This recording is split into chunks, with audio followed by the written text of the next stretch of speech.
Facts can be shockingly cruel.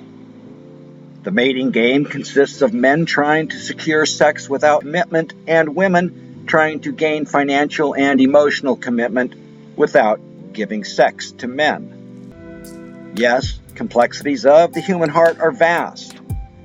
Yet when it hurts, observe. Life is trying to teach you something. At one time or another, everyone gets hurt and rejected. Mentally prepare for this certainty, as it is a natural aspect of life.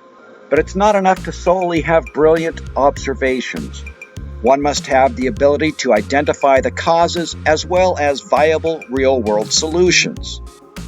So let's discuss rejection, breakups, and the dreaded friend zone.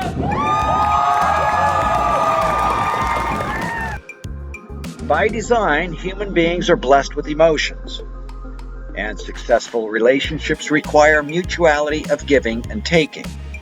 This is why having an emotional investment in your fellow beings are how deeper connections manifest. Having said that, relationships fail because someone's needs are not being met. You see, people are often at different stages in life. In fact, not hitting it off is not only part of the dating process, but the probability. One of the hardest things to do in life is letting go of what you thought was real. Sometimes you just have to accept the fact that some people only enter your life as a temporary happiness.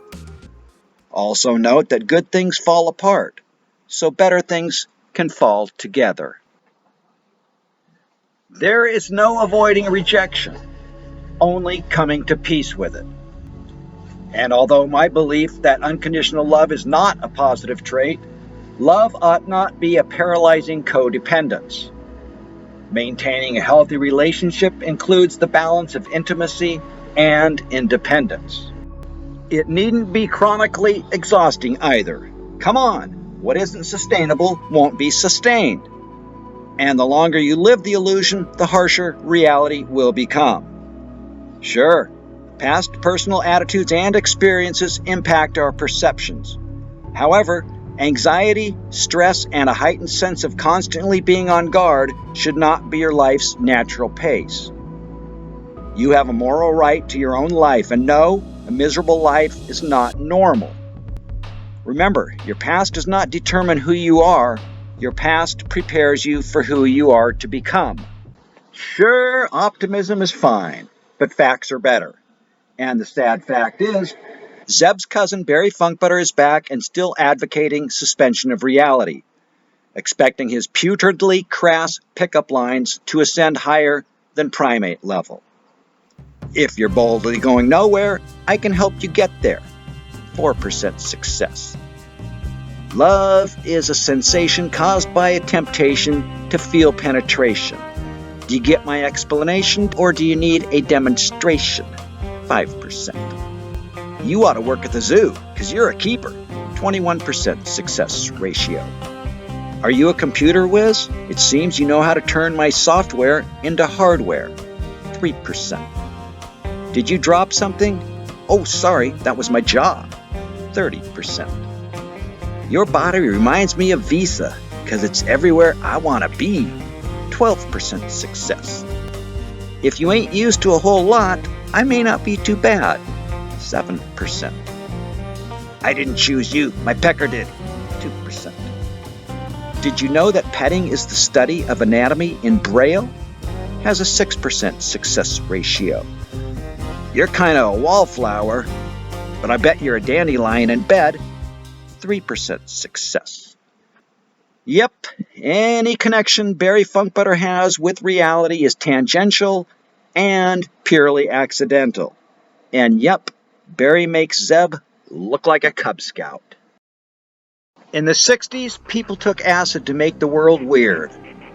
Now the world is weird and people take Prozac to make it normal. And since expectation is the dance partner of disappointment, keep your antenna up. You see, once is an accident, twice is a coincidence, 3 times is a habit. Look for these negative attributes with a discerning eye, as they are telling you who they are. This is one of the keys to dating.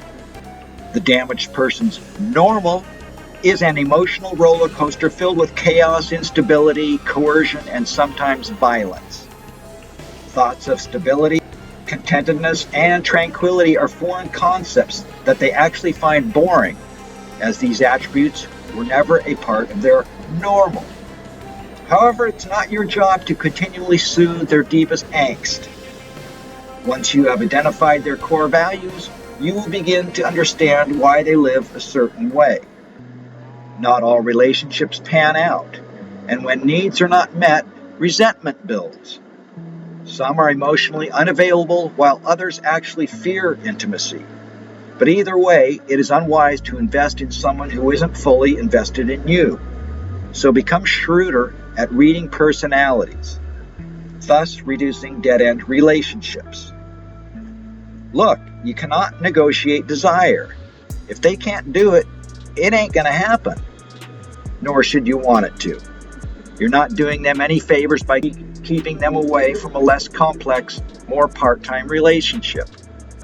And if not being prioritized, one should immediately move on and seek someone who will value them.